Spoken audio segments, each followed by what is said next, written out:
గతంలో ఎమర్జెన్సీ ఇందిరాగాంధీ పెట్టింది emergency.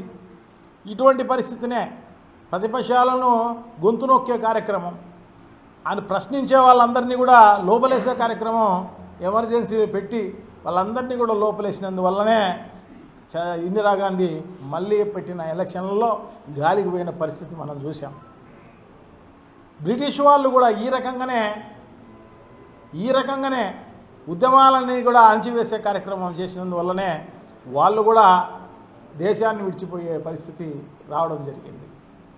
So ఈ రకంగా ఇది ఏం శాశ్వతం కాదు, ఈ ప్రభుత్వాలు అనేటివి శాశ్వతం కాదు.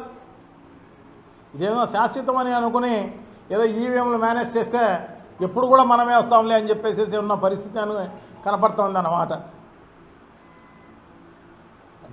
అట్లే అంత దూరం ఏముండదు. ఖచ్చితంగా దీన్ని ఎదుర్కొనే కార్యక్రమం తప్పకుండా చేస్తాము అని చెప్పి తెలియజేసుకుంటున్నాను అన్నమాట. చాలా దుర్మార్గం ఇటువంటి పరిస్థితి. గతంలో స్వాతంత్రం వచ్చి ఇన్నేళ్ళు అయిపోయింది, ఎప్పుడు చూసిండరు. అటువంటిది ఇప్పుడు ఈ రకంగా చేసి రైతులందరినీ కూడా బెదిరించినా కూడా బెదిరిపోకోకుండా వేలాది మంది రోడ్లపైకి వచ్చిన పరిస్థితి నిన్న కనపడుతోంది. సో తప్పకుండా ఈ ప్రభుత్వానికి బుద్ధి రావాల్సిన అవసరం తప్పకుండా ఉంది.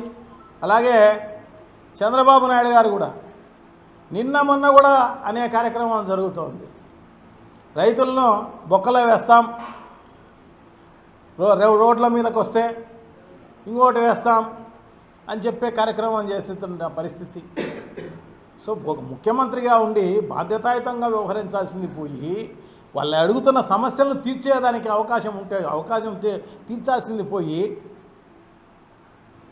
వాళ్ళని బొక్కలో వేస్తాం, అవి వేస్తాం, ఇవి వేస్తాం అని చెప్పేసి నేను ఎప్పుడో చెప్పాను, వ్యవసాయం దండగా. సో మీకు ఆవులో ఇనుములో పెట్టుకోండి అని చెప్పేసి చెప్పినా మీరు ఇంతవరకు పెట్టుకోలే, నా మాట పెడచెవిన పెట్టినారు. ఈ మాటలా ఇంకోసారి యూరియా వేసిన